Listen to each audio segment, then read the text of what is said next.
Hi, you're here with Christine and Ask Your Angel. And today joining us is Reverend Christine. It's Christine today from the Peacemaking Center. And we're going to start off our show because it is Ask Your Angels to ask why our angels are here and where are they taking us. So we're going to ask you that, okay? Why do you think they're here? Right off the top of my head, it feels like an enormous heart connection. So when I connected to you a moment ago, my heart beat faster, I felt more energy across my chest. I felt like I wanted to speak to you as if you were a sister, as if we've known each other for a long time. And I was just going to sort of pick up maybe where we left off today. That's how I felt when we first talked to Christine on the phone. That's actually how it felt. It's very overwhelming. I think we came together tonight for a reason. And if I did mention, Christine is from the Reiki Healing Center. And I was reading up a little more on Reiki. We've talked about it before. And what I didn't realize is that, do you want to talk about Reiki yet? My version of it, my definition. As I was saying, I was reading, the one thing I didn't know about Reiki, I knew that it had a healing energy, but I didn't realize that it can actually heal broken bones. I found that really fascinating. Okay. What I know of Reiki, and I've studied for almost 15 years now, and my knowledge of it began with a rudimentary understanding that it was a transfer of energy from somewhere through someone to someone or something, in the case of a pet or an animal or a plant. And what I've come to understand through my meditations and through my own spiritual practice and through my own exploration, I'm quite the explorer and quite the pioneer and quite the experimenter, that Reiki simply means the power of God. It's the chi, it's the energy of life itself. So there's nothing it can't do. And that's what all of us. It's everywhere. It's not just in us, it's around us. The plant life and everything that's around us. Everywhere. Absolutely. So my experience over the years of practice has been that it's not the energy that has any limitation, it's those who are asking and those who are mediums or transfer conduits or practitioners. It's their level of awareness or their level of understanding of self or their level of attainment or enlightenment, if you want, that really slows the process down. And that's really all it does. It just slows the healing process down. We're all going to heal. We're all going to come back to a place of realignment, ultimately. Mm-hmm. We never know what it's going to look like. Sometimes it looks like a mended bone, and sometimes it looks like a transition into the next phase of life. But we're all going to come into alignment at some point. Mm-hmm. So we can do it quickly if our limits are few, or we can slow it down if we've got a lot of stumbling blocks in the way. Because that's the thing, life throws you a lot of challenges along the way. Mm-hmm. I always say, though, that those challenges are, if you look at them as a blessing, then they're easier to take. I look back at all the challenges in my life, and I have learned a valuable lesson from all of them. And they make you a stronger person, and they make you the person you are today. I think we need those. I don't think I'd want to breeze through life and have it easy myself. Well, I'm getting better at easier. I'm getting better at it. I was always an overachiever, a type A personality. Always asked a lot of questions and got a lot of bizarre answers in the process. And still bless the people who bring me the questions, because if I run out of questions, then I feel like that's it. Mm-hmm. What else is there for me to do? That's when you stop learning. Stop learning, stop expanding, and that's an impossible feat right there. So I love the stimulation of the asking of questions. And then I also love the hit of the answering, when the answer comes forth, when the alignment comes forth, when the aha moment, as Oprah used to call it. Oprah used to call it. I just want to help you here. I'm an Ellen DeGeneres girl, so I can't.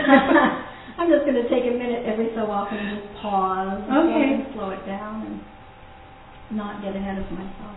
I know we've got about 2 hours to kill here, so We never look at it as killing time. We love being here. This is fun. It'll just breeze by. It will. But we can always quit early. There's no time limit. It's, we want to hear feedback from you guys out there. Any questions that you have along the way, either chat them in or give us a phone call. There should be a number at the top of the screen. We'd love to hear from you. One of the things I loved reading about that I thought was just so fascinating was the prayer wheel. Maybe you can tell us about that, because what I loved about that and what I did read on your website, which, by the way, would you like to share your website with our audience? Could do. We could start at the beginning. Okay. For those of us who are just joining us, because my watch just says 8:30 now, we might have been a little ahead of ourselves, but that's okay. The Reiki Center is in Alliston, Ontario, and we've been up and running for almost 4 years in November, and it has become a blessing that many people have found for many, many reasons. I can't even tell why we started it, except that there was an asking. There was an asking, and it was an answer. And it was an answer for myself and for my business partner and for many people who were asking, where can I go? Who can I talk to? Where can I find my people? Where can I find my community? And so that's really how it got started. And in a broad sense, we really felt that we wanted to accommodate as much of the spiritual community as we could. So we sort of had this, I had this dream of Hogwarts meets the Learning Annex, that sort of idea. And where we went from there was we tried it. We tried a whole bunch of things. We had this really broad range of study and this really broad focus. And what we found over the course of time is that we've been honing it and specializing it. And as many of the healers, and I've been networked for many, many years with some fantastic healers in Southern Ontario, we noticed that we went from a time of wearing many hats and having many tools in our toolkit to really honing and specializing our skills. And so the center reflected that as well, in that the energy of it now is so unique and so focused and so intense that it's become a destination location. And I can't even say that we advertise it and people know about it as that type of other outworld destination, but rather as a resonance. It's a vibration. We draw people from all over Southern Ontario, well, from Burlington. It's kind of like how I found you. I went on the internet and you were the first. No, that's not true. I actually looked at a few other places first, but it was your website that talked to me. It spoke to me, and I was like, no, this is the one. This is it. I have to talk to you. And I think we talked, was it 45 minutes or half an hour the first time? And it was like talking to an old friend. It was wonderful. And it was very, very healing. It was, I can't even put it into words, but I wish they were in Burlington and not quite so far away, but just the whole concept of it. I like, one of the things that is important to me is the fact why I started this was to bring the spiritual community together, because it's the age of spiritual enlightenment. I hope we're getting there. Anyone who's seen the Celestine Prophecy, I'm a big fan of that movie, and it kind of talks about how we've evolved and we're becoming more spiritual. So my idea was to have people on the show who can share information with our viewers, and we can build a spiritual community this way, which you've already started, and it's exactly what you've been doing. And the most important thing is that it doesn't matter what religion we are. If you live your life as a good person, you are here to serve others, you help others, then that is going to bring you everything that you need in life that's important to you. And what they have at the Reiki Center that I was talking to you about was the prayer wheel. This is what really caught my attention, because they depict it as every spoke is a different prayer from, say, Hinduism, Buddhism. It shows how we're all connected. And again, religion doesn't really come into it. And I'm going to let you go from there. Well, that brings us to the beloved community. And We started out with the Reiki Center, but I've been a minister of the Beloved Community since I graduated in 2006. I started the program in 2003, its first year of inception, and the emissary wheel is a central focus of study because it's sacred geometry that represents something that we can find in our DNA. It's the balance, the harmony, the order, the peace, the symmetry of the universe in a sacred geometrical form. You can learn more about it through the Emissary of Light, James Wyman. His book will give you much more of the history of what the wheel is and why it is, and essentially the teaching tools that we utilize. The 12 prayers came into being 25 years ago. Pope John Paul gathered the religious leaders of the world in Assisi, Italy, and they prayed for peace. For the first time, they prayed for peace. And out of that came the Sacred Office of Peace, which was prayers from 12 of the main religions of the world. And James was given those prayers and came up with the music for them, just almost instantly, which is a beautiful story in and of itself, which brings us to the idea that God has no religion. That these prayers, the essence of these prayers, at the very core of them is the angel of peace, and it's the same angel that speaks right from the center of the emissary wheel. It's the same transmission of oneness. It's the same transmission of the expression of our divinity that shines or radiates from the center of that wheel. And the 12 spokes simply represent perspective for the journey that we travel over here in physical bodies. And the religions were formed around the demographics and politics and economic situations of their day. So the messengers received the same transmission. They spoke it or wrote it in the language. Excuse me. The language of their day. And today I feel it's really important that the women are speaking it as well. These messengers were originally male presentation, male messengers. And because of the circle, there's a definite balance of the divine feminine, and the beloved community is all about protecting and holding and anchoring and revealing the divine feminine. And she's ready to be given back to the earth after 2,000 years of not so much.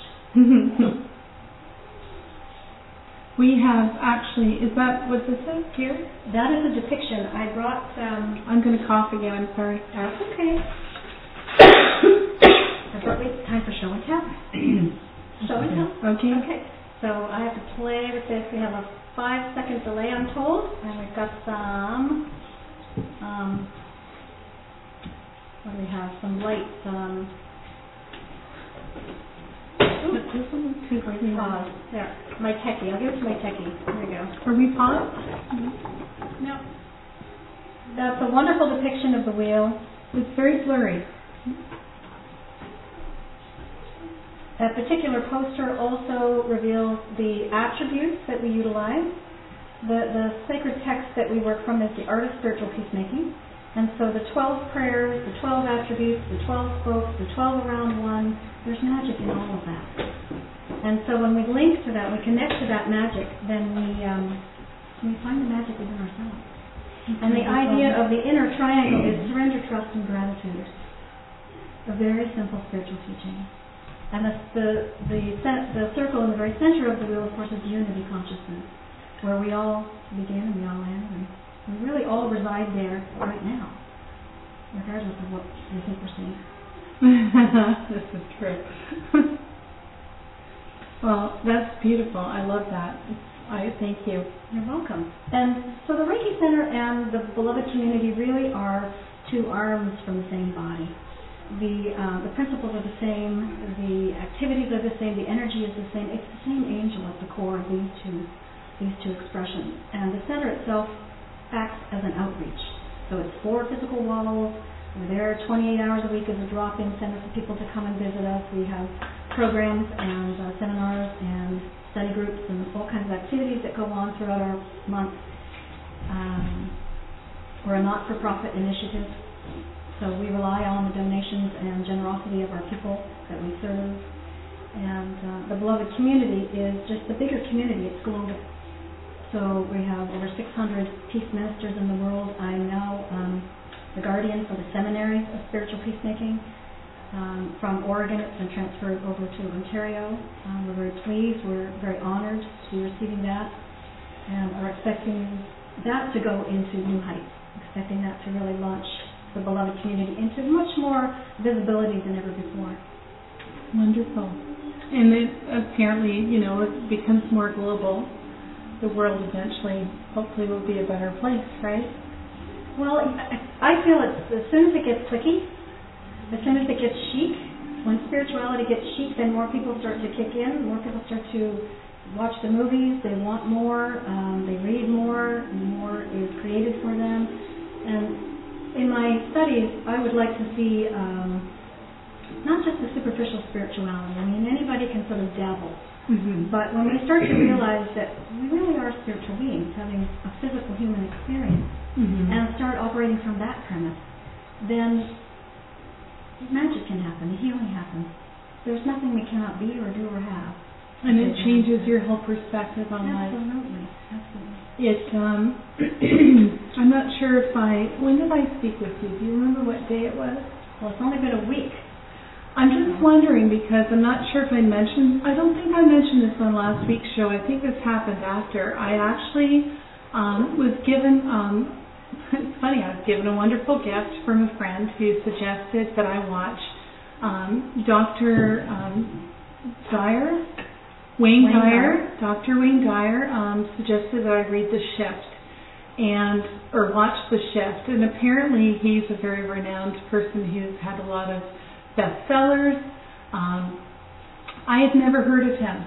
And I watched it, and I literally sat there and cried and thought, how can this man know me more than anybody, so well? He put into words what I have always felt my entire life, and that again goes back to we're here as spiritual beings. We're here to, it's not about the materialistic things. We're here, we have a purpose. We're here to learn.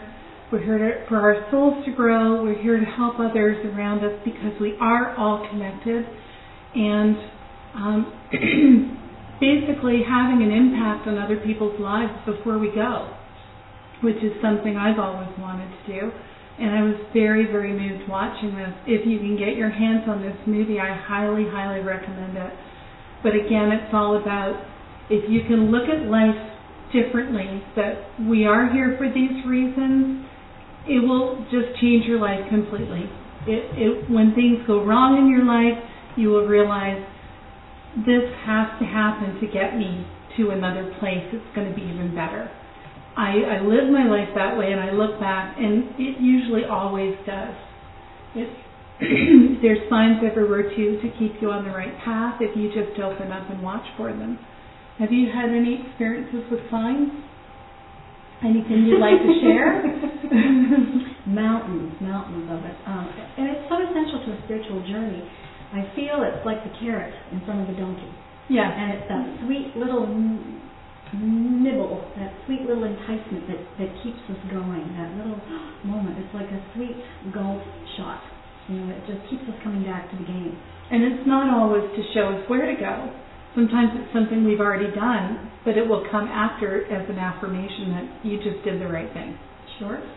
Yeah, I've had moments like that too. Definitely. So you're going to share some stories with us? Okay. The one that's coming to my mind is something that I wrote about. I ended up, I had to write all this stuff down. You had a book published. I did. I finally published my book. Did you? And you brought it. I've got it hiding here. Yes, it's hiding. It was a long time coming. Oh, wow. I would like to gift this to you. Thank you. I'll be around to signing that later on.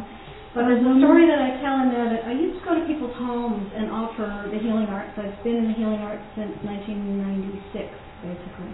Sorry, you've delayed. I'm not sure if this is... Okay. I'm just going to hold this book up here for a few. Okay, there we go. Okay. This is A Woman's Path to Peace. I'm very excited about this. Okay, sorry, go ahead. That's okay. Thank you. There's a story in there. I went to visit a man who was very, very ill. He was on morphine. He was so ill. And His wife was there. I'm sorry, excuse me, our tech guy is motioning us. Oh, Okay. you'd like to see the book? Thank you. Okay. When I entered the room, the energy was very oppressive. He'd been sick for a very long time. And this was a world-renowned psychic. This man had worked his entire life helping people and doing readings and was internationally renowned. And this really wasn't the best that I was seeing him. I was seeing him at really his depleted worst, and his body wasn't well, his mind was not well, his emotions were not well, and the wife was very unhappy and was dealing with all of the stress around the transition phase. And so I went in to do some healing work, and at the time I was calling on guides and angels and whoever would help me, and I found this man surrounded by a lot of native spirits. I mean, the room was, in my perception, the room was filled with Native American spirits. And we did our work, and energy was shifted, and one of the questions I was asking was, how can I serve? What am I here to do? Apart from facilitate this a little bit, make life a little bit easier for the two of these people. And Spirit showed me where this psychic had, throughout his whole lifetime, learned how to open channels, open doors, open portals. And in his unwellness and his mental instability, he'd forgotten to close the doors. Oh, dear. Okay, yeah. so their whole household was just this coming and going of madness. And so I was guided. They showed me how to close the portals. They showed me how to seal it up. They showed me how to do something energetically so that he wouldn't do it again, that he was done, he was retired. Okay, don't do that again. Sort of not a punishment of any kind, just if you can't hold the safe, don't play the game. Mm-hmm. And when we were done, there was a whole lot of emotion. And I mean, I had to cry because he wasn't even there. She was just so far gone that the emotion had to move through me. And as I was dialoguing with the woman afterwards, I was trying to explain the healing and what had happened and bring her a little bit of relief from the whole process. And I said, there was an angel here. There was a really big angel here. And I can't remember his name. And there was a light bulb that was screwed into the wall above the man's head, and it was a blue light bulb. So the light bulb starts flashing on, off, and I looked at the light bulb and I went, oh, Michael, sorry. Archangel Michael. Archangel Michael. It was one of my moments. And then the light bulb stopped flashing, and we had a little laugh, and away we went. And so my journey has pretty much been like that. They come through light bulbs quite a bit, don't they? In that particular moment, it was very poignant, so yes. I had a friend who used to come to me for readings, and she had Hodgkin's lymphoma. So, they didn't give her that long. Her cancer would go dormant. They had a very difficult time getting it. And I had a very strong connection with Karen, and I remember this one day thinking something's very wrong, and I kept calling her at home, and eventually I had a call from her mom that said, yes, she's in the hospital, and they had actually given her something to try to fight cancer, but it ended up burning her. Like, she had 3-degree burns inside out. She went through quite a lot, but I still was very firm that, no, I see you beating the cancer. And but she came over for tea one day when she's a little bit better, and I said, please come and give me a sign if anything ever happened. And we kind of made light of it, ha ha ha, but don't come and haunt me. And she laughed and said, no, I won't. But because I really saw her beating the cancer, I didn't think that she would ever have to keep that promise. But what had happened was there was another time down the road where, again, I felt very overwhelmed with something's wrong, and I kept calling her home, and eventually I heard from her mom and said, yes, she's in the hospital again, and they're giving her 12 hours. So I went, and I was by her side, and she passed away that night. But when I started doing readings for people more professionally, I met this woman. I started talking to her about what I was doing and how I wanted to do angel readings to help people. And she said, what made you come and talk to me? And I said, well, I just felt drawn to you because it was a room full of people. It was a Christmas party. And she said, my aunt can talk to people from the other side. And I was like, Karen, this is it. And she said, I think you're meant to meet my aunt. And I said, I know I am. So I did a reading for both of them, and then afterwards I said to her aunt, I mean, you have to understand, all day I'm going to hear from Karen today, and I was so excited, and I was just so sure, I was so happy that it was like, you're finally going to meet this old friend you thought you'd lost forever. And she said, it's going to come from a source that you're not expecting. And I kind of looked at her like, okay, sure, you can meet people from the other side, like, where is she? And anyway, they left, and I was very, very upset. I was upstairs, in our bathroom upstairs. We had a little Winnie the Pooh nightlight. And I sat there and I cried, and I said, Karen, I know I was supposed to hear from you tonight. And all of a sudden, the nightlight started flashing on and off like this. And, you know, logic takes over, and it was kind of like, okay, well, there's just a short, you know, it's a short, and the light went out. And I'm like, okay. But the air got thicker. It got very, very thick, and I had trouble. I knew she was there. I could feel her in the hall, and I thought if I wanted to see her, I would have. And but I knew she was there. And then after a minute, the light came on and stayed on. And I knew that was Karen. And I remember saying, thank you so much. And the next day, my husband was shaking the light and shaking it. I said, you can shake it all you want. That light will not flicker for you. And I found out later that she actually did beat the cancer. But she was so weak, she developed lung fungus. And that's what eventually took her life. But so I firsthand can say that there is, you know, they're there, they're all around us, and they send us messages all the time. I talk too much, right? So, what would you like to talk about now? I want to know if any of my people are out there. I want to hear from the people that are out there. And I think we can touch on all the things that we've sort of started to touch on. Little pieces will come back in. Mm-hmm. But I love it when we get into something that is real. Yeah, I do too. Real life, what's going on. Let's chew a little bit on spirituality meets normal life. Okay, so can anyone give us a call right now? We'd love to hear from you. We have Reverend Christine here from the Reiki Healing Center. If anything's going on in your life, you need to talk to someone, or you'd like to, anything, give us a call. We'd love some feedback. Or do we have any chats coming in, tech guys? It's pretty quiet right now. We do have 30 some odd viewers online. Come on, we have quite a few viewers out there, so unless you're grabbing a snack from the freezer, can you give us a call?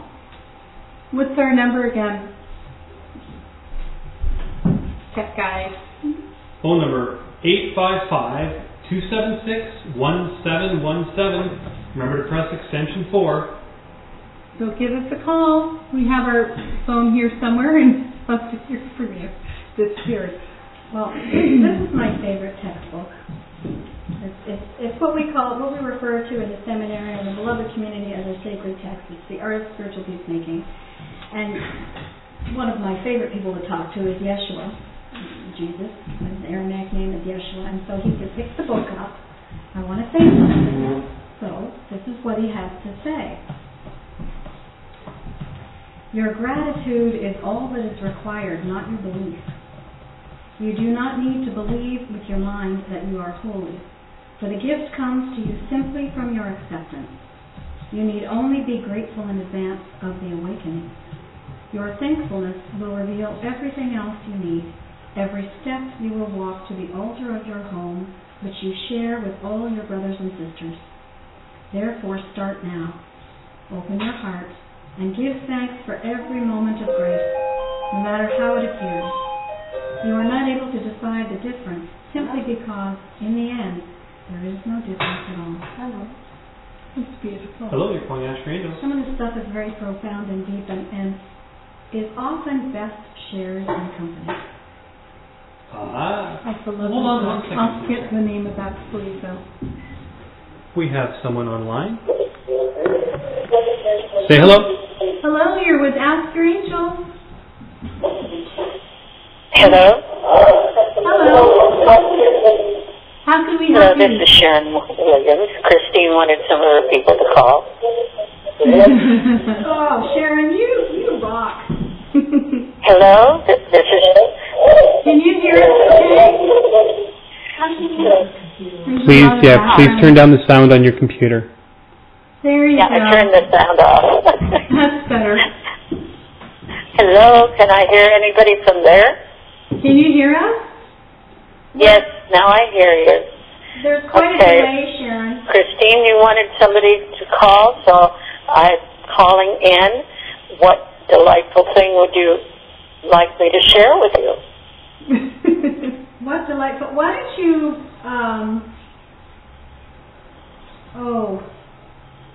what's your most favorable memory of the emissary wheel? What experience? Yes, with the wheel. Okay, I don't think this call is working because I'm having trouble hearing you and understanding what you're saying. So just know that I support the beloved community and all that Christine is doing very, very much. Can you hear us better now, Sharon? Pardon? Is your volume Sharon, up? can you hear me now? Yes, I can hear someone now. Yeah. Okay, I'm just asking you to share your most memorable moment with the emissary wheel. My most memorable moment with the emissary wheel was when we were having a morning meditation, and I got into the middle of the wheel with all the other students or people around it, and we started owning, and the energy of that own radiating in, through, and all about to the center of the wheel just sent a pillar of light into the sky. It was just a beautiful moment of oneness for us all. Thank you, Sharon. That's beautiful. Thank you for calling in. Talk soon. Sharon is a 77-year-old seminary coach who's been with James since 1990-something or 2000-something, very early on in the journey when the Cloth of Many Colors came about, and there's a huge story around it. But she continues to be an amazing blessing. I look into this woman's eyes, and they are so bright and so crystal clear. I'm mesmerized. She's just a lovely woman. Well, it's very nice of her to call and share that with us. So when she talked of the lights going up, is it something that you felt, or did you see it as well? Oh, it would be tangible. It would be, well, any perception. Some of us are clairaudience, clairsentience, clairvoyance, empaths, telepaths. We'll feel and perceive spirituality in the way that we're best wired to. Okay, that makes total sense. I have a question that's come through online. Okay. Could you touch a little bit on yin and Chris to talk about yin classes? Gee, I wonder who that is. It must be one of yours. It's one of mine again. I know. I totally stocked the pond here. Okay, thank you. I want to backtrack just a little bit because I had mentioned earlier that the beloved community is all about holding sacred the divine feminine. It really is a modern day extension of the community of the beloved disciple, which was John. And if we know the story of John, Jesus gave the care of Mary to John and said, "Here, look after her for me." And he was essentially saying, look after the women. The men are going to be taken care of, that's fine. You got to look after the women. And so the idea of protecting the divine feminine or the feminine Christ, it sort of began there. The extension of that was the Cathars, the Bogomils, the Knights Templar, and then the emissaries of light. They expressed the same sentiment. And so the beloved community comes together and we hold it as one of our vows in the seminary. And what I've come to understand myself is through these teachings is that, first of all, our mind wakes up. We sort of realize, oh my goodness, there's more to this life than I thought there was. And then the next component is, oh, my heart. All of a sudden I can feel more. I love the world more. more, I can participate more. I get it, not just up here, but down in my heart. And then, of course, the next component is the realized soul. And that, to me, is just when I just know. How do I know that my parents love me? I just know. It's just something that becomes an instinct. So it's the realization or the manifestation or the embodiment of the soul. And so not too long ago I came across this process through a company or a group called the Yin Project. And through its studies, I learned that by dropping down, for women in particular, by dropping down into the very core of their bodies, this was an opportunity to really, in a tactile, visceral, physical, measurable way, provide that portal or that opening for that divine feminine to actually present itself. To not just be talked about, not just be theorized about, not just be postulated about, but actually felt tangibly and then lived. And so it's not strange foreign substance that we're encouraging to enter our bodies. This is a portal that exists within every woman, within every being, just more so in the gender of the female. I'm sorry, we have another call. Hello, Ask Your Angels. Hello, it's Samantha. Hi, Samantha. It's Samantha. Oh, just a moment, please. We're multitasking here. I'm sorry. Okay. We're at a visiting studio. We are. That was a call from one of our audience members. That's right. So I'm sorry. You were saying. That's okay. We've only really begun digging into this divine feminine in this particular way. Through all my studies, through all the years that I was studying, the heart was really easy. The idea of the Divine Mother is simple. We see the icons everywhere. And I'm not speaking about religion, I'm just sort of speaking in general terms. The idea of the heart of the Mother is almost a central teaching to angelic teaching. But the embodiment of her, dropping her down from the heart down into the creative space of our bodies, down into the sacral and root chakras, then we're talking about living this truth. We're talking about an empowerment that women haven't felt on this planet for 2,000 years. I mean, we're talking about grounded and anchored and present and strong, and she is the healer as well. She is that healing component. Is that why mothers tend to be good healers? I would imagine the compassion. Compassion is healing. Forgiving is healing. And what does the mom do? It's okay, sweetie. Yeah. The soothing and the comforting is very much a feminine trait. We have a question from the audience. Can you speak to your practical experience of using that energy as you were learning to reacquaint yourself with it and how that plays out in your life? So the audience is asking me for a practical moment. Absolutely. And, I don't know. But anyway, in moments of anxiety, if I'm going to be presented with a situation that I know is going to cause me to be nervous or anxious, or I'm going to want to jump out of my body, I'm going to want to jump into my head, or some people will jump completely out of their bodies altogether, then all I have to do is focus on my lower quadrant or my home-based space, and it drops me right back in. So instead of getting into my head, instead of losing my mind, losing my tongue, losing my head, losing my position, losing my power, losing my strength, using my common sense, then by focusing, then I can regain all of that. So I feel like I'm a buoy that's strapped to the ocean floor, and no matter what waves are coming at me, no matter what's happening around me, I'm solid, I'm connected, I'm grounded, I'm unflappable. It's a great place to be. And as Mama Bear, nothing happens on my watch. So it's versatile as well. But the one thing I'm well aware of the chakras, but I have to be honest, have not really learned what they are. I know, it's terrible, I haven't. So I don't know, did you want to talk a little about the chakras? The different chakras? I didn't bring that chart. Okay. Well, we could do that. We could do that another day. What I will give you, and this I think people can really relate to, is a lot of our spiritual texts were written by men. Okay?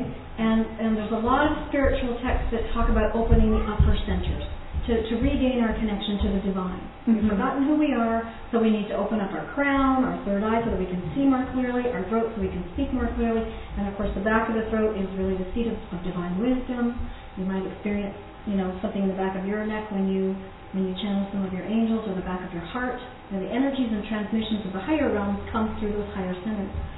So a lot of our spiritual texts are really explaining to people how to get back up there, how to climb the ladder, get up out of the muck. You fell from grace, get up off your knees and get going again. And yet, the Divine Feminine teaches us that the lower centers are a part of living here on earth. So it's not just the up there, but it's the down here. It's as above, so below. The heart, of course, is the middleman. That's the bridge, the rainbow bridge in the Native tradition and many other traditions as well. In that it's the cipher of the transmission. I can feel it. We can speak completely different languages, but we could share grief. We could share sorrow. We could share joy. We could share laughter. We could share all kinds of emotions that our minds really might get caught on the story. Your story's different than mine, and mine has this, and you really don't understand me. But when we get right down into it, we can feel each other. And so the lower centers are really for experiencing that. The power center is the solar plexus. It's my will versus I will. And when it's in alignment, it's right in tandem with the power of who we really are. The truth of who we are, all that we are. And so we can be or do or have anything. The second, I'm sorry. That's okay. The second chakra is your creative center. That's where do I belong? Where do I fit in? Where's my people? Where's my family? And of course the root chakra is your health, your well-being, grounded, anchored, manifestation in the physical world.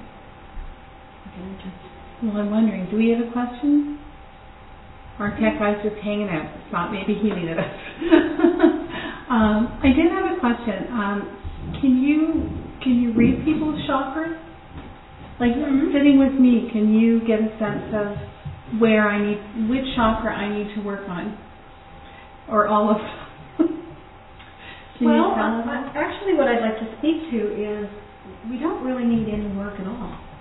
There's nothing broken.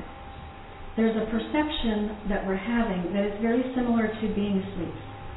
And think about it. When you're in your bed, you're rolling around, you're having a dream. Sometimes it's a great dream, and sometimes it's a nightmare. Sometimes it's thrashing the blankets off, it's a nightmare. But when you wake up in the morning, you go, oh, it was so real. My heart is pounding, I'm sweating, I'm anxious, or I jump out of bed, I'm so excited. I must have had a fantastic dream. I'm going to have a great day. By the same token, our physical lives very much are a metaphor for that. In that we're just having a dream. We're not really broken. There's nothing really that we need to do to fix or work on. It's more of just recognize, I'm just sleeping a little bit. Give myself a little poke. Give myself a little pinch. And wake up a little bit more. Wake up a little bit more. Which is why you call it the awakening. That's why we call it the awakening. I actually, I wish I could remember this website, but I came across something online where a woman was talking about opening her chakra from the crown and finding God. And she said she teaches this, and I again, it's one more thing that I haven't looked into that I want to, but she actually claims that she cured herself of cancer by doing this. Well, I absolutely believe that people need to start where they are.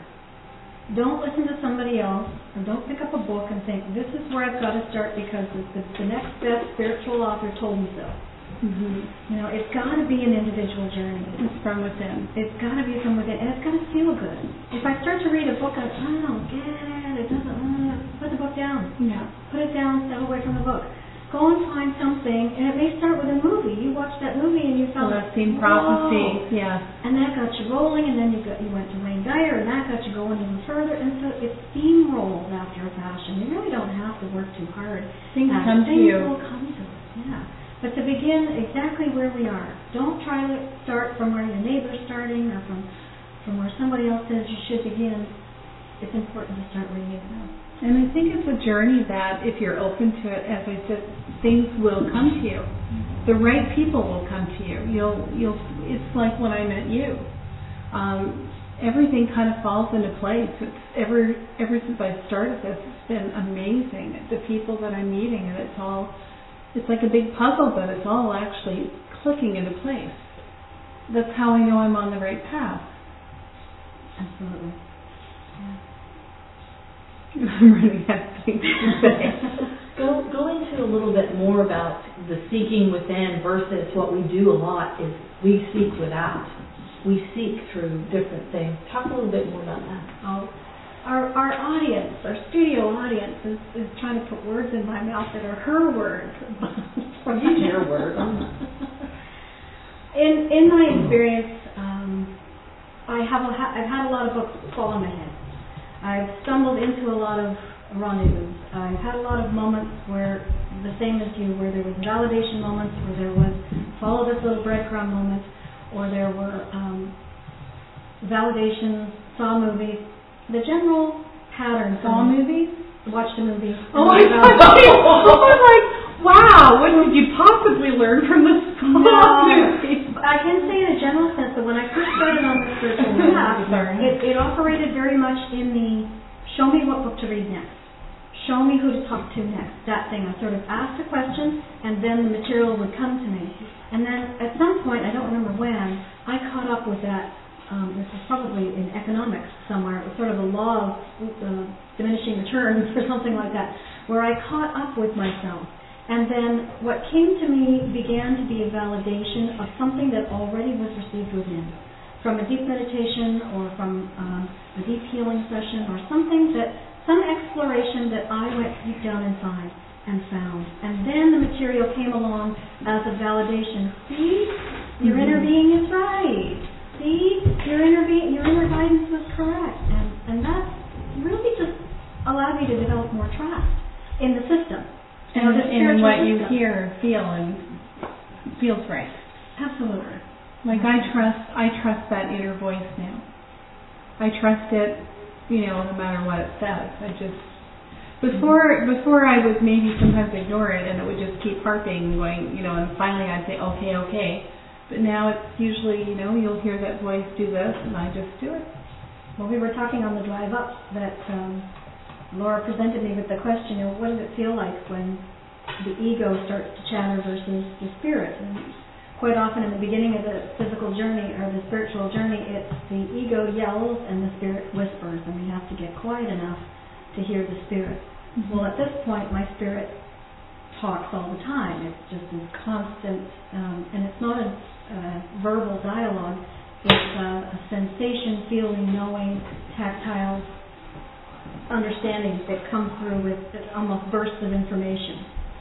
Anyway, she asked how I know when I'm off the beam, when I'm out of alignment, and it's my solar plexus. I've spent so much time giving over my will to thy will that when I step out of line, I feel it in my stomach. It's like a big knot. Oh, yeah. I'll just pause. Okay, I'm about to do something foolish or out of alignment with my integrity or out of alignment with my higher guidance, and just wait until I can click it back in and then follow the direction that I'm really being given. It's funny, you do always feel it here. Fun. Connect that into the end. Wow. We now have 500 viewers. Wow, that was fast. I wonder what we started talking about that it just pooped. The solar plexus and the Saw movies. They heard the Saw movie. That's right. My nephew's in a couple of those. Oh, I didn't think we'd have that conversation. We're not going to. I have never watched them. Okay, for those of you who just joined us, you're here with Ask Your Angels, and I'd like to invite you to go to my website if you'd ever like some information or a reading, www.askyourangels.ca. There's so much there that can help you. There's information, there's music for meditation. I'm here with Reverend Christine from the Reiki Healing Center, and we're talking about all sorts of wonderful things, and I believe we might have a caller. Hold on one second. No, our studio audience again. Our studio audience. You're getting more calls than we are. What's up with that? I didn't know. It's totally new. Okay, so would you like to tell us, kind of go back and tell us a little bit about the Reiki Healing Center, just for people that have just come on board? Yep, just a tiny bit. The Reiki Center is in Alliston, Ontario, and it's a sanctuary of peace. It's a place where people can come and literally step through the door and experience another world. They can line up with whatever it is they're asking for, and typically it's release, serenity, clarity, wisdom, patience, compassion. We have a room called the Magic Room, and it's round and it's magic. And it's where our emissary wheel is emblazoned, I use that word, emblazoned because it sounds good, on the floor. And so it's this constant presence of the idea of the sacred geometry of the 12 around one, the harmony and symmetry of the oneness itself, and the many paths that all of us travel on our way back to the idea of the memory of oneness. I just got tongue-tied, so I just want to backtrack a little bit. The center has been in existence for 4 years. We have grown exponentially and vibrationally in resonance to a very integral message that there's nothing wrong, we're not broken, we didn't fall from grace and need to climb our way back up out of the muck, that we're just asleep, we're just having a dream, and it's just a matter of the alarm clock going off and we wake up and go from there. I won't kid you, it sounds simple, and it is simple, but it's not always easy. You know, in that process of awakening, if you think of rolling out of bed in the morning and sort of rubbing the sleep out of our eyes and shaking off the nightmare, perhaps, of bad dream that we had, there's a physiological process that occurs in that remembering. And we have lots of tools for that. There's lots of process tools. So for someone coming to the center who, I'm not sure the type of people that come, but for myself, if I do readings, I tend to seem to generate more people that are full of anxiety and despair, and they need healing. And I'm sure you get a lot of people like that. Someone comes to you, they don't know where to turn, their life, they feel is over, they don't have any answers. Would you suggest the Magic Room? And if you would, well, what happens? If a person can get into the Magic Room, there's a specific resonance that a lot can happen in there. But the center itself is very much like the concentric rings of a circle, in that the core of it, the heart of our space is the Magic Room, and that's really where the burning bush is. I mean, that's where you go and stand in front of the I am, and just stripping naked of all of the illusion. And then as we move further out from it, we have process rooms where we can meet with small groups or do individual readings and sessions and such. And we have sort of a library or living room area that's more to the front of the place, that is more relaxed and more easy. We have a divination station where we have 20-25 decks of angel cards and tarot cards and all kinds of decks that people can learn to get in touch with their intuitive guidance. They can play with that, or just socialize, or choose a book from our lending library, or just hang out. Sometimes just hanging out in the space is all they really need. Because it's peaceful and it's uplifting. And we have had so many validations of individuals walking in the door and just... Because they'll feel that energy, I'm sure, as soon as they walk through. One of the things my friends always say, or clients when they come to a reading, I have the reading and I call it my happy room. It's kind of my room, and it's very sunny and warm, but we've had so many positive experiences in that room over the years that I think all those positive energies are still there, and people come and say, I love this room. And anybody, really, you can have that. We talked about that in another show. Feng Shui is a way of clearing your home of negative toxins and, get rid of the clutter, make it very simple. Things that you love, if you have a special flower that you love, surround yourself in at least one room of your house with things that you love, and make that your sanctuary. You need somewhere where you can go and just kind of, and if you don't have that, then this sounds like a wonderful place to go. Well, what you're talking about to me is setting a tone of resonance. Mm-hmm. So you're setting an intention. By the feng shui, by designing a sanctuary within your home, you're setting an intention. And every time you sit down and open your heart and serve, then there's an intention to serve. Mm-hmm. So that the beauty is there, the grace is there, the love is there, the kindness is there, the support is there. So all of that is present, and it seeps into the walls. It does require maintenance. Mm-hmm. So I mean, it does require, if you were to leave or stop doing the work that you do, then the energy would dissipate after a fashion. And it really has to do with the intention. And your intention obviously is to serve, to help people with their situations. Our intention is to clear away the cobwebs, to just completely release someone of the illusion. And that's the intention. It doesn't always turn out exactly like that. I mean, everyone's journey is unique. And here's the free will component, too. We can lead a horse to water, but we can't make him drink. So we provide what we've got. The person can take a sip, or they can take a bucket, or they can arrive with a thimble, or they can arrive with a bucket or a wheelbarrow, and they back the truck up to the door. Either one, it's still up to them. The free will choice is there. They can take what they want from it. They can take what they want from it, yeah. Wow. Well, Alliston is about an hour for me, but I'm thinking I might be taking a trip soon because it sounds like a wonderful place. Thank you. We've worked very hard. And you have different courses, too. Courses, workshops, seminars. If you go to the ReikiCenter.ca, ReikiCentre.ca, tons of information. Tons of information on what Reiki is and what it does for people, and why you do it, and why you take any of the classes that we offer. We are a not-for-profit, so we do rely on the generosity of our members and the individuals that come in. We are just here to serve. Very similar to me of Mother Teresa. And she just saw the Christ in everyone and served everyone in that way. And she was serving God, no matter who she was dealing with. And within our context, it's the beloved. We just use a little different terminology. But we look into the eyes of everyone and see past the story that they're telling, that they seem to be living out in their dream state, and we just go right to the core of who they are and speak to that. And it depends. If they want to hold on to their story tenaciously, then they may not stay very long.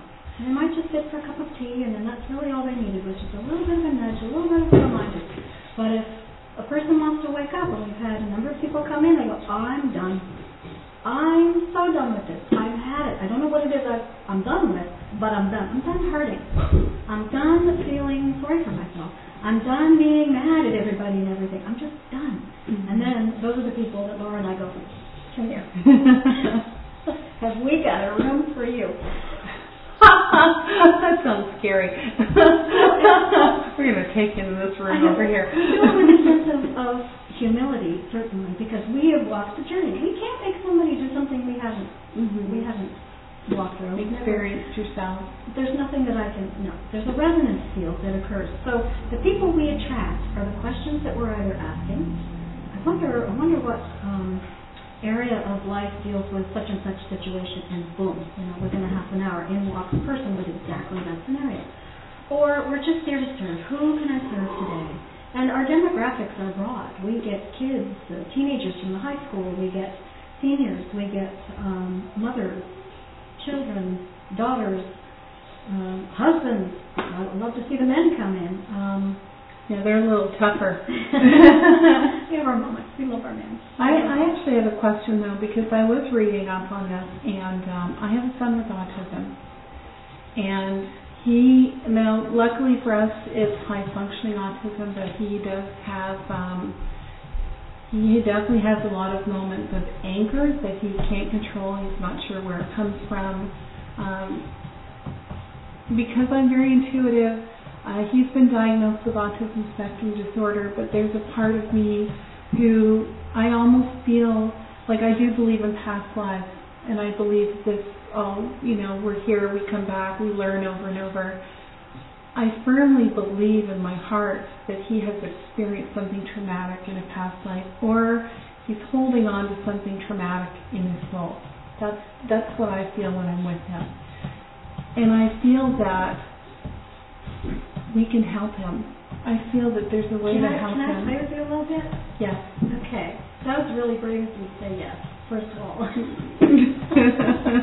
Okay. Well, I'm going to just offer you some suggestions. And I'm just going to throw some questions at you. And I don't expect an answer because some of it could be just rhetorical. You take it away and you think about it. But every time I have a perception, every time I have a feeling or an inkling, whether I'm doing a reading for a person or whether I'm doing a healing for a person, it's about me. It's coming through my brain and my little decipher code, my understanding of reality, my culture, my upbringing, me. It's coming through me and who I think I am. So I would go to the question of, where do you think you have experienced past lives and where this kind of lesson would recycle itself? Only from a perspective of there is no other. That in this great grand dream of ours, everything is just a reflection or a projection of our consciousness. And that's pretty esoteric stuff. That's pretty esoteric stuff. It's pretty up there. And that's okay not to... Okay. The experience that I've had with autism is, and I've worked with a couple of individuals, is that their vibration is in different resonance or is in discord with the environment that they're living in. It's not wrong. No. They are not broken. They have not, in my experience, they're not paying penance. They're not trying to set anything right. That kind of goes with the story of we fell from grace and we got to work our way through it kind of idea. I believe in what you said, that they're on a different frequency. They're on a different frequency. And this majority of us aren't up to speed with where they are. It's as if they're watching a different TV show than we are, and they're frustrated that we're not watching the same show. He's definitely more advanced, and I feel that is a frustration. We just don't seem to get it. Right. And that would be, in certain terminology, that would be the lesson. So how can I get my vibration up to speed with the channel he's watching? I had it as a child.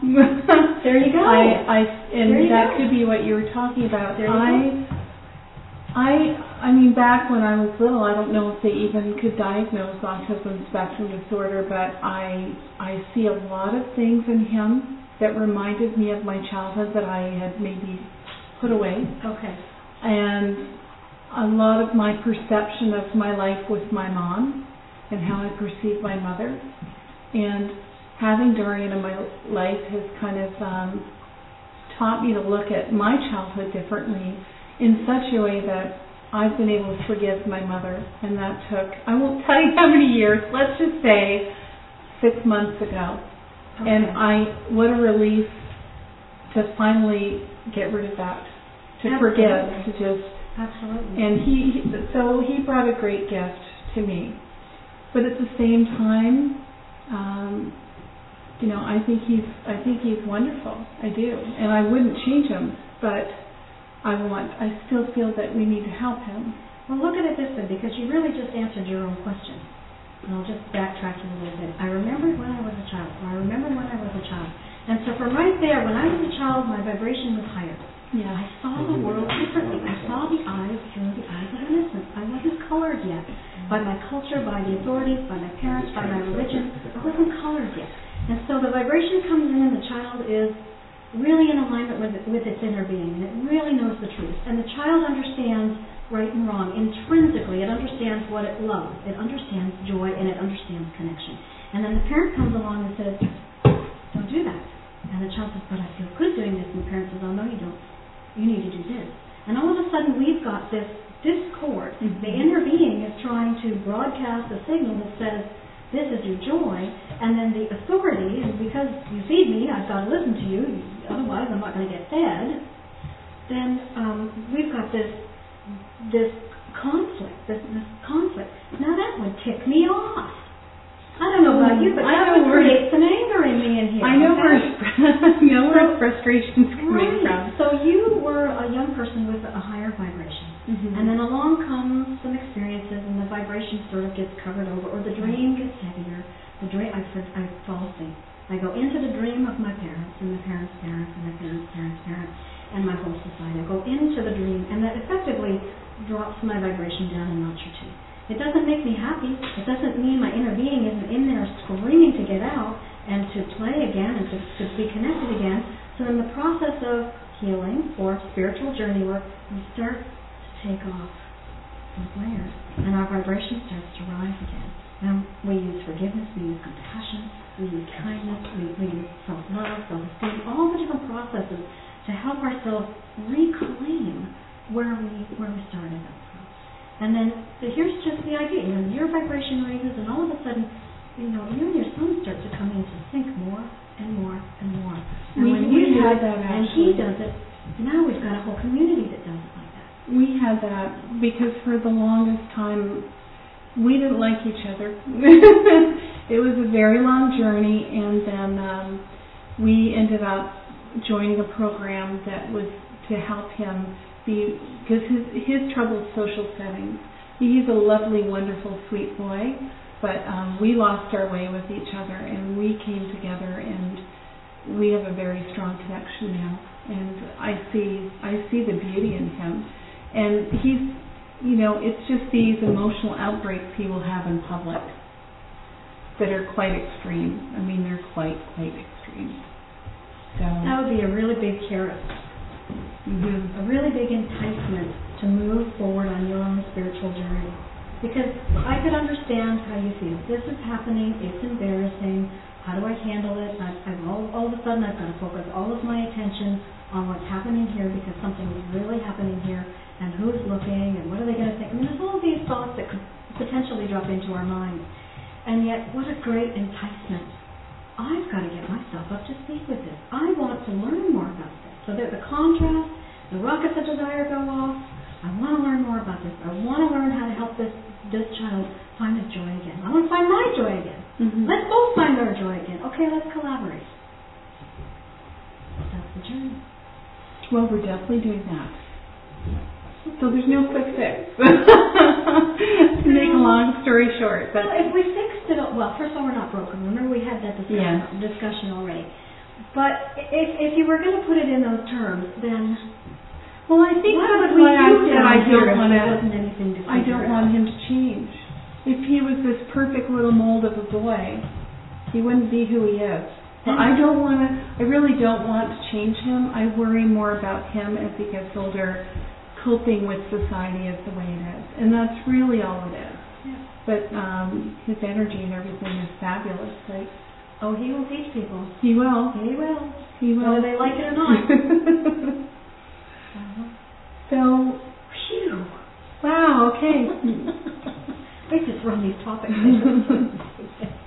We have someone else in the audience. Is there anything you know? Nothing at all?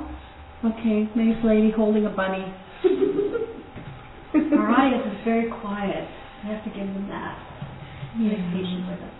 We want to make sure everyone's awake out there. I think our techie's checking his email, though. Do we have any questions from the tech department? We need to talk. Our tech guy's even quiet. I know. I think I know when we pooped. I read a quote, and the call went out, and a bunch of people. You know what? Want another one?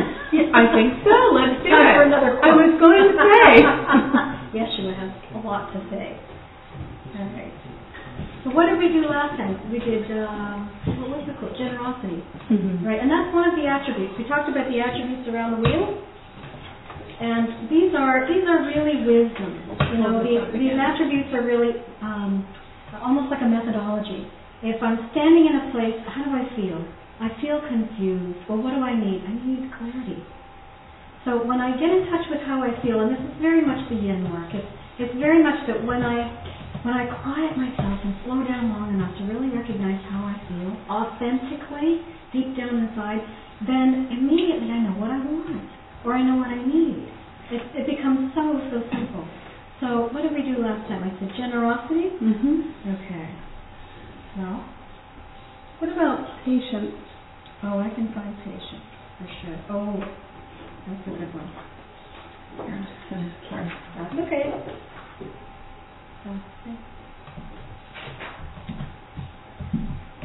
Oh, actually, let me go to something else here. I'd like to go to joy. Joy, okay. Joy is good. I like joy. Joy is good. I was very patient waiting for you to find that. You were. Thank you. Perfect compassion leads to perfect joy. Each of these holy experiences leads to the same place and cannot exist without the others. Your joy has never been complete because your awareness was splintered. You have chosen to look upon what is real or what is not real and deny what is. There have been moments when you have laughed and moments when you have felt the sudden movement of your heart. But the joy we seek now does not depend upon the movements of this world, but of the real world that cannot change. Then you will live where you choose to live and do what you choose to do, and yet never leave the sacred ground of your perfect joy. Your heart will be fixed on what is real within you, not that which has never existed. Simply put, you will finally be able to understand the difference. And that's really one of the core teachings. We were talking about waking up, being asleep. How do I know I'm asleep? How do I know whether I'm asleep or not? Well, it's a joy meter. Mm-hmm. How much joy are you having? How much fun are you having? How happy are you? And not just content.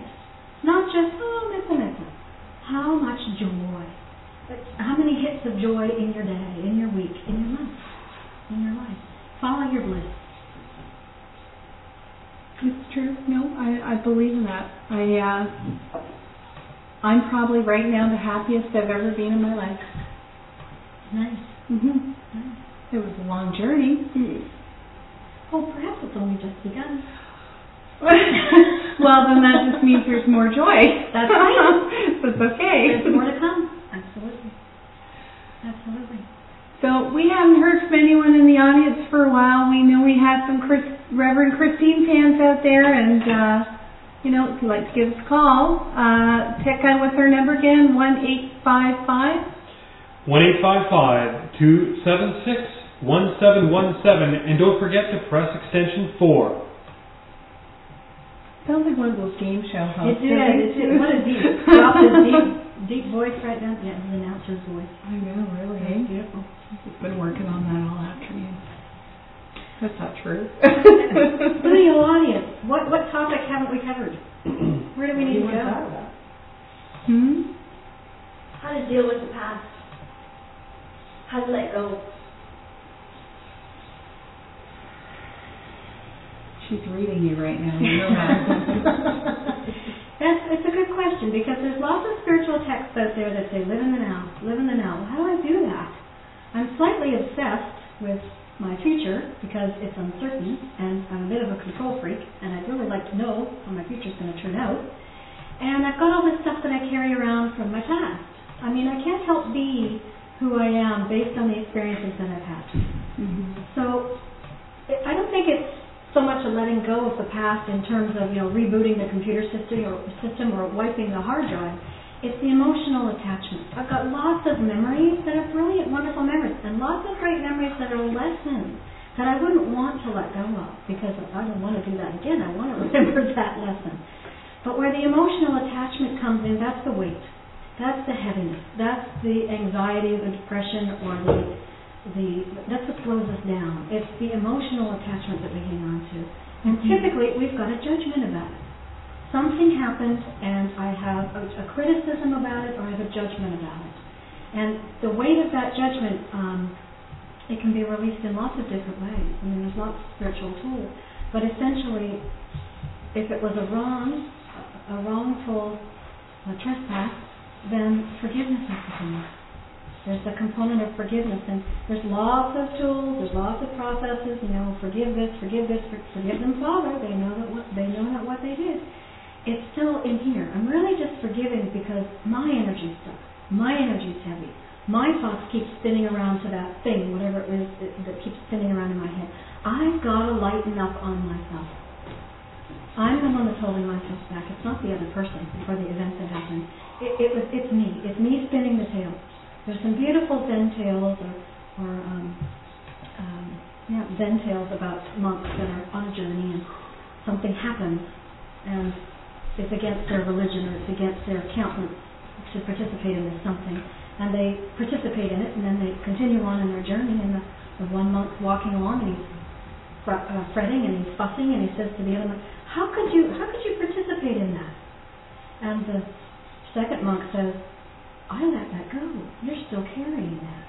Whatever we participated in, it's over. It's done with. I'm not carrying it any longer.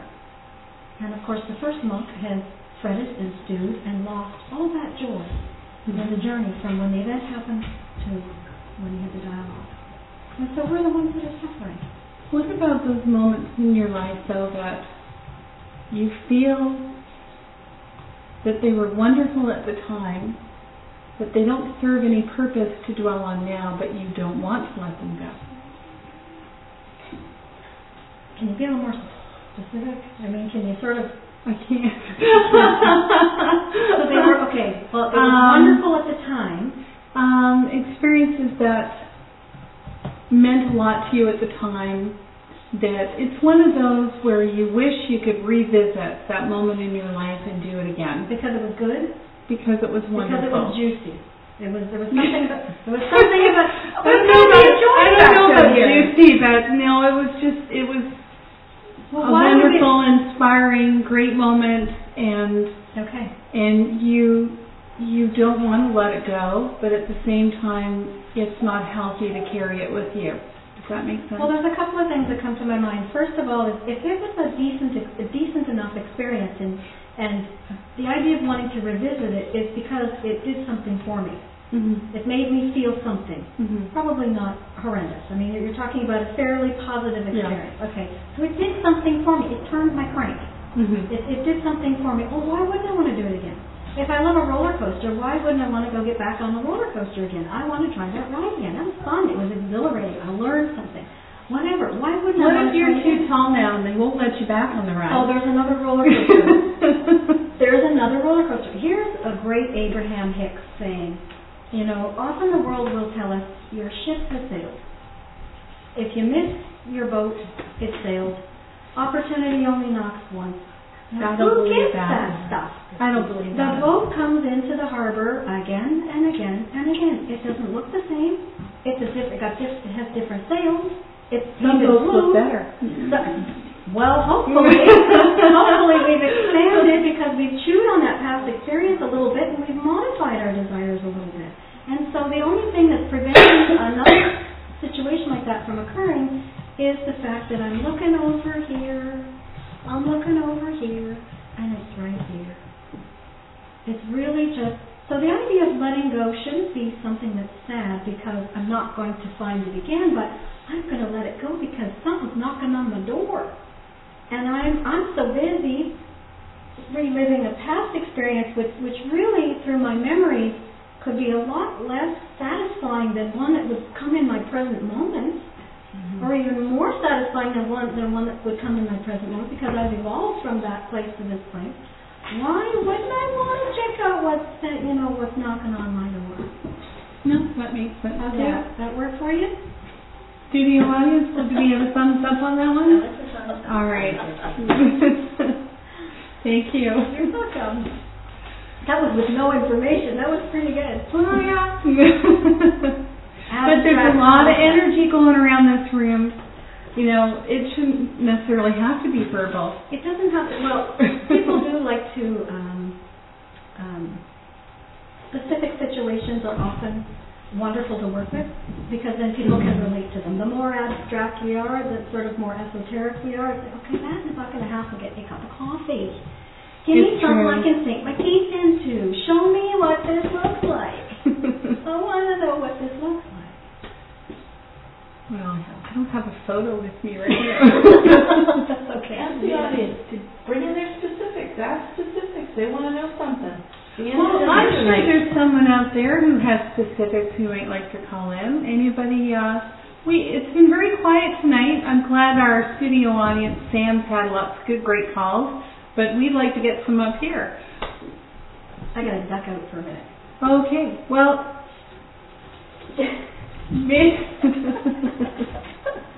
she's still there. I'm still here. These lights are killing me. Oh. Well, you know what? It's well, do we have a call? Do we have a call? We want to have some fun. We want to have some fun here, so we need something to chew on. Someone in our studio audience is actually holding a bunny. I just thought I'd mention that because I have nothing else to say. What? Vibrations go to all sorts of beings. Beg your pardon? Vibrations go through all sorts of beings, big, small, whatever. Absolutely. Our phones are working, everybody, so that should not be an issue.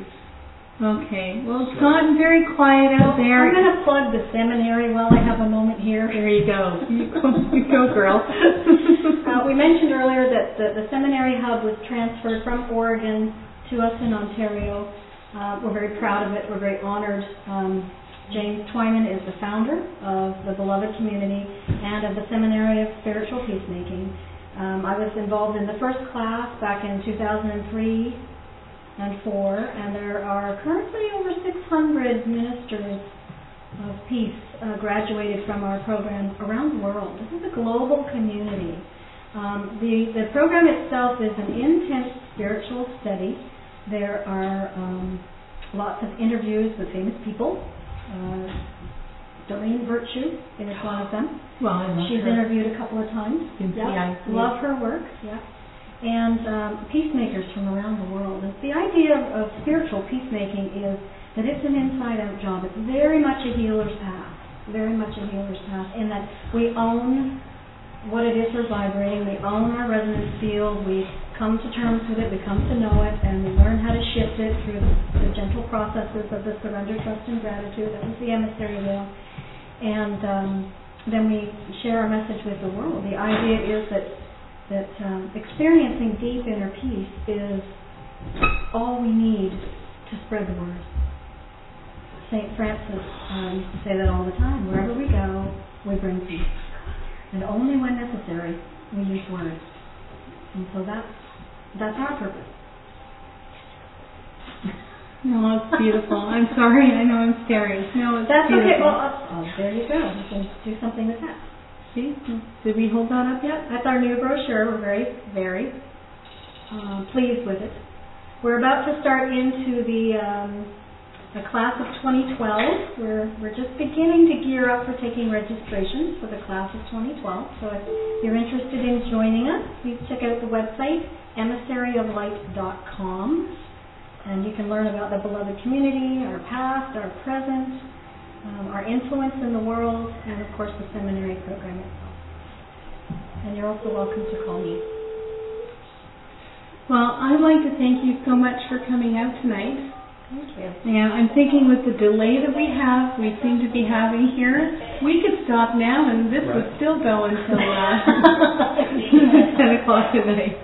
So thank you so much once again for joining us on Ask Your Angels. We're here every Wednesday night on Blog TV at 8:30 p.m. Eastern Standard Time. If you live in the GTA area or you're willing to come that far and you are a spiritual healer or you have a message you'd like to share, please contact me. I'd love to have you on the show. And again, you're always welcome to call in if you have comments. We also are on Facebook. You can look up the Ask Your Angels talk show. Please join us as our friends and we'll give you updates. We also have a blog, Ask Your Angels talk show. That's on blogspot.com. And of course we have the website, www.askyourangels.ca. And Reverend Christine is joining us from the Reiki Healing Center. And the website is www.thereikicenter, that's with an RE.ca. I have one final message, if that's okay. That's wonderful. And it sort of ties it all up from where we began. Okay. Okay, and it's Yeshua again. I mean, this guy gets a lot of airtime. It's Daily Spiritual Peacemaking, Day 1. And he asks us, will you stay awake with me? Now that you have stepped forward and proclaimed your willingness to transform the world through love, only one question remains. Will you choose to stand beside me in full readiness, full commitment, and perform with me the role of liberator and protector of grace? Will you stay awake with me not just for an hour, but for as long as time does last?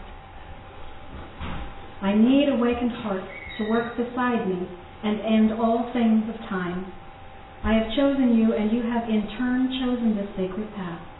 There is nothing left for us to do now but move forward into the light. I am there, and you are standing at my side. Thank you so much. Thank you for coming in. I got to give you a big hug. Thank you. Thank you. And everyone have a great night. Thanks for joining us live from Collingwood, Ontario. We are at Shrubs and More for all your landscaping needs. Signing off. Good night, everyone. Good night. This is the part where I never know when he's turning this off. Next week's show, please. Next week's show, we are going to have T.K. Atkinson on the show with us. Terry is actually a psychic that I have been to many times. She is phenomenal. She is a wonderful inspiration, and I think you're going to love seeing her next week. And again, that's at 8:30 p.m. Eastern Standard Time. Please join us. Good night.